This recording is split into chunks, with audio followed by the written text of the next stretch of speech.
एक बात और सच है, इसके पास मेरी जो नशा देता रहा ना वो वीडियो भी है।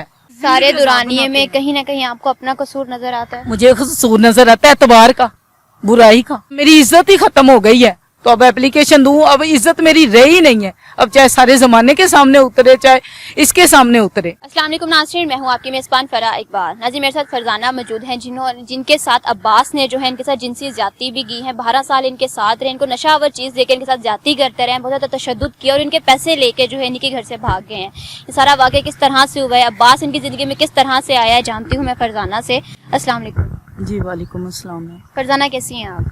मैं ठीक हूँ। आप मुझे बताएं कि अब्बास है कौन और किस तरह से आपकी जिंदगी में आया? ये एक मोबाइल शॉप पे था, मैं मोबाइल चेंज करवाने गई थी, तो मोबाइल चेंज के बाद इसके पास मेरा राब्ता नंबर चला गया। तो बस आहिस्ता आहिस्ता गली के चक्कर काटता रहा, रात 3-3 बजे तक। मैं तुमसे प्यार करता हूँ, मुझे तुम अच्छी लगती हो, ये है वो, इस तरह की इसने बातें कर के मेरे दिल में जगह बना ली। मुझे खुदा खौफी आ गई। उसके बाद बस इस इंसान ने मुझे गंदगी में धकेल दिया, जिसकी वजह से गंदगी में धकेल के इसने खुद ही मुझ पे मुखबरी की। किस तरह की गंदगी थी जिसमें इसने आपको धकेला है? बस जनाकारी में घेरा और खुद ही अब मुझ पे इल्जाम लगाता, खुद ही मुझ पे इसने 2017 में मुखबरी कर दी। उसी की वजह से इसने मुखबरी करके उसी की वजह से मैं जलील होती रही और मेरे खिलाफ इसने FIR कटवा दी। और मुझे बाद में पता चला जनाकारी आपसे करवाता था, जना आपसे करवाता था? नहीं, इसने बस मेरा घर इस्तेमाल किया और बाद में मुझे पता चलता रहा, जिसकी वजह से मैं परेशान भी होती रही हूँ। अब ये लोगों को कह रहा है या खुद ही इस तरह की थी, ये उस तरह की थी। मेरे साथ इतना अरसा रहा, इसे बाद में पता चला कि मैं इस तरह की हूँ, पहले इसे नहीं पता चला था। कितना अरसा ये आपके साथ रहा है? ये 11 साल पूरे मेरे साथ रहा है। 11 साल में आपको एक बार भी इसके बारे में नहीं पता चला कि ये किस तरह का शख्स है? बस मैंने इस पे बहुत भरोसा किया, आंखें बंद कर करके भरोसा किया। और मैं हर औरत से, अवाम की औरत से कहती हूँ किसी पे इतना भरोसा ना करो। मैं इसलिए आपने इससे कोई निकाह किया, शादी की? इसने 2017 में मुझसे निकाह किया और अपने दोस्त अपना ही कारी ला के अब लोगों को कहता है कि इसी का कारी है, इसी के सारे जानने वाले हैं। ना मेरा कोई कारी है ना कोई जानने वाले। इसने कहा कि मैं क्या निकाह आपके घर वालों के सामने नहीं हुआ था? मेरे घर वाले खुश ही नहीं थे, बाद में खुश हुए हैं। सारे घर वाले बाद में खुश हैं। वालिद मेरे बीमार थे, वो मिन्नतें करते रहे कि आप निकाह कर लो। अभी तक इसने कोई डॉक्यूमेंट्स नहीं दिया। इसने FIR में यही लिखवाया, इसने पुलिस को ये बताया कि मैंने निकाह भी कर लिया और मैंने इसे डिवोर्स भी दे दिया, वो भी जुबानी। लेकिन जुबानी ना कोई डिवोर्स है ना कोई निकाह है। मतलब ना आपके पास इस चीज का कोई सबूत नहीं है कि इसने आपके साथ निकाह किया है कि नहीं किया और तलाक दी है कि नहीं थी? चले क्या नाम है, कागजात आपके पास नहीं है, डॉक्यूमेंट्स नहीं है, लेकिन ये बात हकीकत है कि इसने आपसे निकाह किया है? इसने निकाह किया लेकिन डॉक्यूमेंट्स कोई नहीं दी। बात में क्या सच्चाई है? मतलब हम किस तरह से माने कि इसने आपके साथ निकाह किया? ये मुझे लेके गया, 2 इसके दोस्त थे, एक कारी था, कोई कारी इनका अपना ही है। इसने कहा कि ये देखिए ये डॉक्यूमेंट्स है, मैंने साइन अंगूठे कर दिए हैं, तो ये निकाह रजिस्टर हो जाएगा तो आपके पास आ जाएगा। मुझे नहीं पता वो रजिस्टर हुआ या नहीं हुआ। 2011 में आपकी से मुलाकात हुई, 2016 में आपने निकाह किया, मतलब 5 साल ये वैसे ही रहता रहा। तब तक इसने अपना कामयाबी के लिए कारखाना बनाया है गाजी रोड, उन्हीं पैसों से। और मैं अपने घर में, अल्लाह का शुक्र है, मेरी फैमिली वाले ठीक थे। और वही आपके घर को मतलब इस्तेमाल करके, मतलब वहाँ पे धंधा करवा के? हाँ, मेरे घर को इसने इस्तेमाल किया, खुद ही सारा काम इसने करवाया और इल्जाम मुझ पे लगवाया क्योंकि मैं घर वाली थी। तो आप इसको मना नहीं करती थी कि तुम यहाँ पे ये काम नहीं करो, गलत है? कहा था इसे, मैंने 1-2 बार कहा था तो कहता है बस खत्म हो गया। मैंने इसे कहा, जब इसने मुझ पे मुखबरी की है, उस मुखबरी के बाद इसने मुझे अरेस्ट करवाया, उसके बाद मैंने तौबा कर ली है, मैंने इसे अपने घर में ये कुछ नहीं करने दिया। और सबको ये कहता है कि ये काम करवाती थी। नाम तो मेरा खराब हुआ है, घर मेरा खराब मैम हुआ है, किसी का कुछ नहीं गया, सब कुछ मेरा हुआ है। मैंने जब इसके खिलाफ FIR काटी है, कटवाई है, तो CCPU से उन्होंने भी साइन की है। DSP की ने बुलवाया, कहता जी हाँ जी तेरा निकाह हुआ है, कहता जी मेरा निकाह नहीं हुआ। DSP साहब को कहता मेरा निकाह नहीं हुआ, तो DA कहता जी ये गलत औरत है, कहता तुझे 11 साल बाद पता चला। फिर कहता है जी इसके बच्चे मेरे जितने जवान हैं।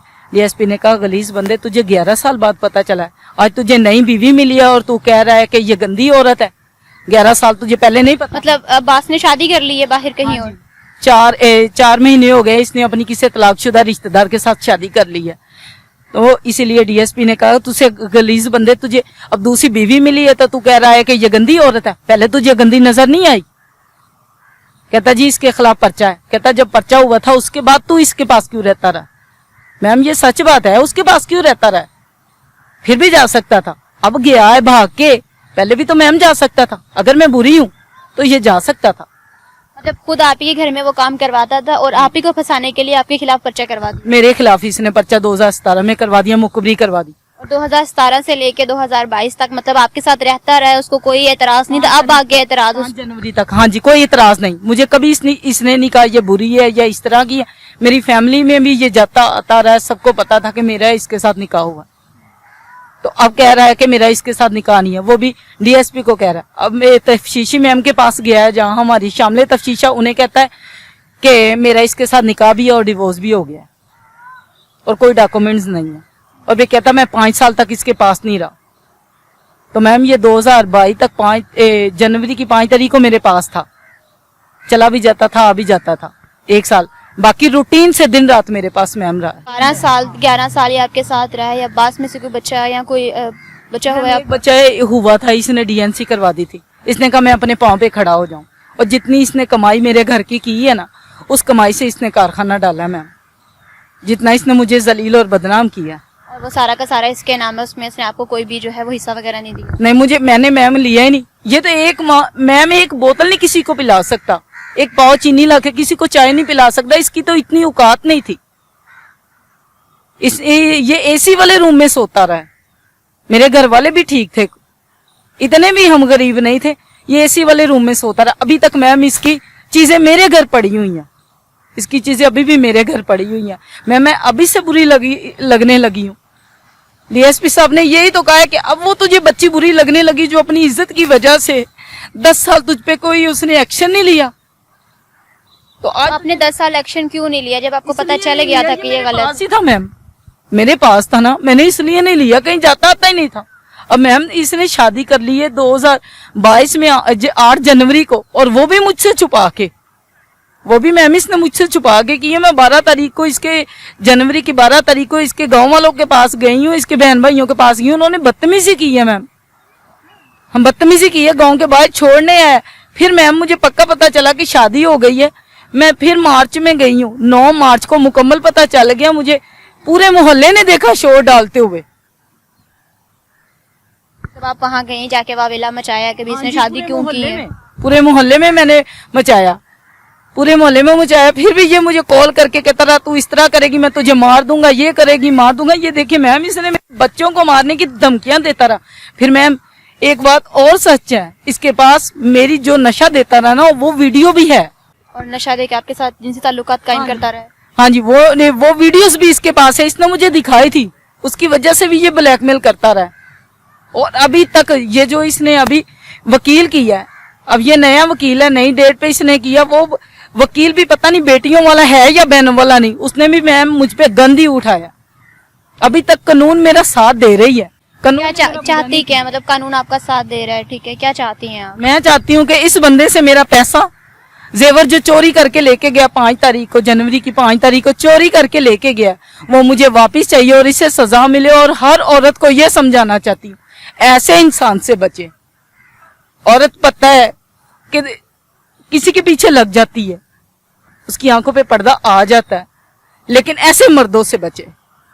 मैं नहीं कहती सारे मर्द बुरे हैं, और मैं नहीं कहती सारी औरतें भी बुरी हैं, लेकिन ऐसे मर्दों से बचे। खुदाया ऐसे मर्दों से बचे जो किसी की इस सारे दुरानिये में कहीं ना कहीं आपको अपना कसूर नजर आता है? मुझे कसूर नजर आता है एतबार का, बुराई का। मैंने एतबार की है, मुझे उसकी सजा मिली है, मैंने एतबार किया। मेरे घर में इसने बुराई की है, मुझे वो नजर आता है मैम। मैंने 10 साल उसकी सजा पाई है जो मैंने इसके खिलाफ एक्शन नहीं लिया, सिर्फ इज्जत से डरती थी और इसकी ब्लैकमेली से। ये सच है मैम कि इसने मुझे ब्लैकमेल किया। ब्लैकमेल सिर्फ ये कि आपकी जो है नाजेबा वीडियोस इसके पास थी? मुझे इसने दिखाई थी, इसे आदत है रिकॉर्डिंग और वीडियो बनाने की, मुझे उसने दिखाई थी।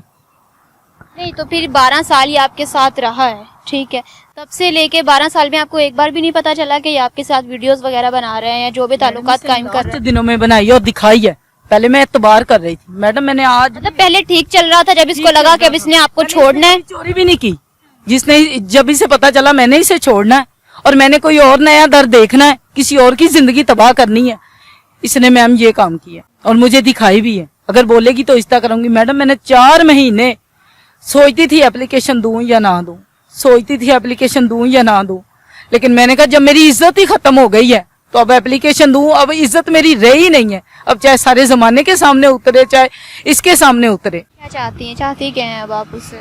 जो ये मेरा पैसा लेके गया, मेरा जेवर लेके गया, वो दे, और जो इसे सजा हक है वो इसे मिले। जी नाज़रीन, आपने फरजाना का बयान सुना कि अब्बास जो है वाकई 12 साल इसके साथ रहा है, जिनसे ताल्लुकात कायम किए हैं, निकाह का ढोंग रचा है कि तुम्हारे साथ मैंने निकाह किया, उसके बाद ये कह दिया कि मैंने तुम्हें तलाक दे दी है। मतलब एक औरत के जज्बात के साथ खेला, उसको वर्गला के पहले गलत काम पे लगाया, जब देखा है कि हाँ भी मैंने अपना घर बार बना लिया, उसी पे मुखबरी करा के पहले पर्चा करवा दिया। मतलब फरजाना की आप ये कह लें कि 12 साल में जिंदगी इंतहाई खराब करने के बाद अब वो बंदा इसको छोड़ के चला गया है। और कानूनी कार्रवाई करने के बाद जो वकला हैं हमारे, वो माशाल्लाह से हसीन है। उनके बारे में क्या कहा सकता है कि एक औरत के बकौल इनके कि इनके ऊपर इन संगीन इल्जामात लगाए हैं, घटिया किस्म के इल्जामात लगाए हैं जो एक औरत अपने बारे में बयान नहीं कर सकती है। कानून से मैं यही कहना चाहूंगी कि अगर यहाँ पे अगर आप इसके केस को देख रहे हैं, अच्छे तरीके से अप्रिशिएट कर रहे हैं, तो काइंडली इस केस को मजीद प्रोसीड करें। और ऐसे जो हैं जो वर्गलाते हैं, लोगों का पैसा खाते हैं, उनकी जिंदगियां तबाह करते हैं, ऐसे इंसान को कड़ी से कड़ी सजा मिलनी चाहिए। इसी के साथ दीजिए इजाजत, फिर मिलेंगे अल्लाह के बाद।